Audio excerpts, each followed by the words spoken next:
Good morning. Just check on Ilias, mate. Obviously, he went off on Saturday against Blackburn. Didn't look too great. Any positive news from that? Yeah, no, it's not as bad as everyone thought. So we're hoping that Ilias can be recovered very quick. We're going to see where he is this week. But yeah, it was the way he did come off was quite worrying. And obviously with the history here of one or two injuries in games at the moment, it's been really tough to take. And in my first game, one of your magic players sort of limps off after 30 minutes. It's not nice. It wasn't nice to see, and it wasn't nice to take. But fortunately, the news isn't as bad as first thought on Ilias. So we're gonna monitor that one. It was hamstring, wasn't it? Yeah, I think we're in that realm somewhere, but we've got to make sure that I don't want to give any information out that the doctors don't. There's all sorts of different variations of injuries in the back of the leg there. So there's tendons, there's hamstrings, everything. So yeah, we're going to keep it in house and treat him accordingly. But I mean, he's not going to. Is he going to be ready for Saturday? I'm not going to say that either, because Rotherham are going to be watching this. So it's better news than we thought it was. Okay. And what about some of the other lads? Tyler Roberts, for one, he seems to be sort of there or thereabouts. Is he any closer to being available? Yeah, all of them. I mean, Sinclair, Tyler, Taylor. We made the bench last week after injury. We're really positive about it. Lyndon's been fantastic as well in rehab from his hospital visit. So we're looking stronger as we go, and I believe we'll only get stronger over the weeks. With these players coming back, as I said earlier, the start of the season, you look at the team and some of the names in there were real good names, playing really well, and yeah, it's been tough. We've had bare-bone squads at times, and in my first sort of squad, the squad picks itself almost rather than me having to pick it because of what's available. And I don't want that. I want problems. I want players back. But all those players I've mentioned there will be very close to Saturday's trip.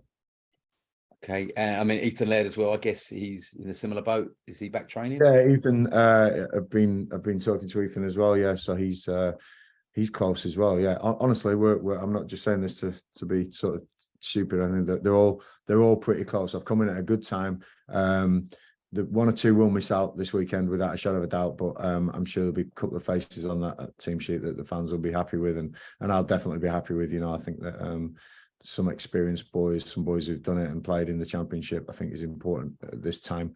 And looking forward to getting them all back. But yeah, Ethan again is they're all outside, which is good. There's not no one's stuck in the gym at the moment, and yeah, so we're gonna. I think Clark Salter we can just say he's not going to make the trip, but apart from that, the rest of them are all in contention. Good stuff. And with Taylor Richards, I mean, he was sort of signed at the start of the season as a kind of almost a succession plan for Ilias and Chris if they were to be sold or injured. He's had sort of a lot of injury problems this year, but he was on the bench on Saturday. I mean, if Ilias was to miss out, he seems like the obvious replacement to go in there. But is he someone that you've seen from afar and said he's obviously a talent, but he just needs to play games? Is he someone that you sort of have a plan for? Yeah, absolutely. I like Taylor. I think he's a fantastically talented boy. I really do. He's very similar to some of the players I've come across over my management career as well. I think young players nowadays and modern players nowadays that that there's so much more to them than just what you see on the pitch on a Saturday, and that's our jobs as managers and staff to work with them day in day out and tell them exactly what we need from them and give them clarity. And but Taylor is a fantastic player. It was a great moment to see him on the bench Saturday and get him some minutes on the pitch because I know how effective he can be. There's a few comparisons knocking around with Taylor from previous players at this club who've gone on to fantastic things. I don't want to put any pressure on the boy, but obviously he's been at some top places and he's highly thought of, and he's highly thought of by this manager as well. So I'm looking forward to seeing what I can get out of Taylor, definitely. And I guess Luke Amos fits in that bill as well. He's another player that's sort of Yeah. You know, very talented player, but struggled with injuries.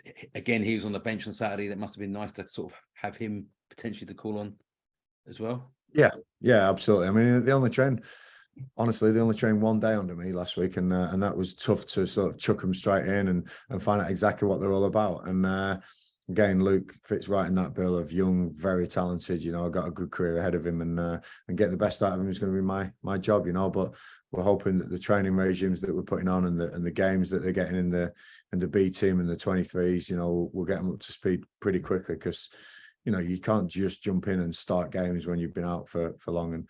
And as you're saying there, we keep mentioning this word injuries, you know, and it is a bit of a killer.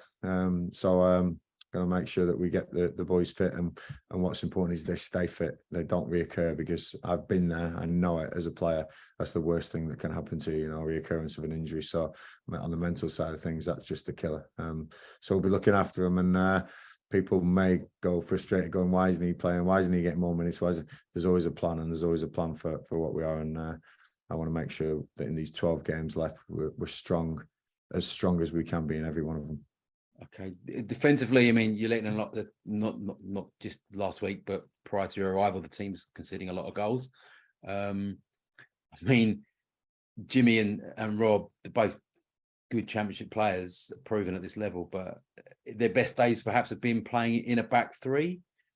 Is that something you, I guess, with the number of players out, your kind of hands are tied a little bit, but is that something that potentially you may look to do down the line? Yeah, you've answered your own question there. Of course, I like a three. I'm known for being very adaptable between a 4 and a 3, and I think that I like playing in a 3 at times. And as you rightly point out, there's not many opportunities to do it with the current squad. So yeah, there's something definitely down the line I'd be thinking about.